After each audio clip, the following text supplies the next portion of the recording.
ಹಾಲತ್ ಖರಾಬ್ ಹೋಗೇ ಅಂತ ಹೇಳಿದ್ರು. ಆಮೇಲೆ ಇವರೇ ಕೇಳಿದ್ರು ಒಂದು ಮಾತು, ಟೆರರಿಸ್ಟ್ ಅಟ್ಯಾಕ್ ಏನಾದರೂ ಆಗಿದೆಯಾ ಅಥವಾ ಏನಾದರೂ ಆಗಿದೆಯಾ, ಇಷ್ಟೊಂದು ಕ್ಲೋಸ್ ಆಗ್ತಿದೆ ಅಲ್ಲ, ಬರ್ತಾ ಇದ್ದಾರಲ್ಲ ಅಂತ.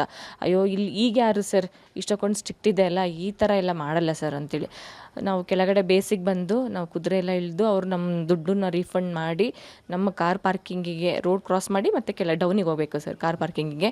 ಅಲ್ಲಿಗೆ ಹೋಗಿ ನಾವು ಈ ಥರ ಹೇಳಿದ್ವಿ, ನಮ್ಮ ಕ್ಯಾಬ್ ಡ್ರೈವರ್ಗೆ ಹೇಳಿದ್ವಿ. ಅವರು ಅಲ್ಲೆಲ್ಲ ಲೋಕಲ್ ಅವ್ರಿಗೆ ಮಾತಾಡಿಕೊಂಡ್ರು. ಅವಾಗ ಹೇಳಿದಾಗ ಇಲ್ಲಂತೆ ರೋಡ್ ಕ್ಲೋಸ್ ಮಾಡಿದ್ದಾರಂತೆ, ಕ್ಯಾನ್ಸಲ್ ಆಗಿದೆ, ಬನ್ನಿ ಹೋಗೋಣ ಬೇರೆ ಕಡೆಗೆ, ಅಂದರೆ ರೂಮಿಗೆ ಬಿಡ್ತೀವಿ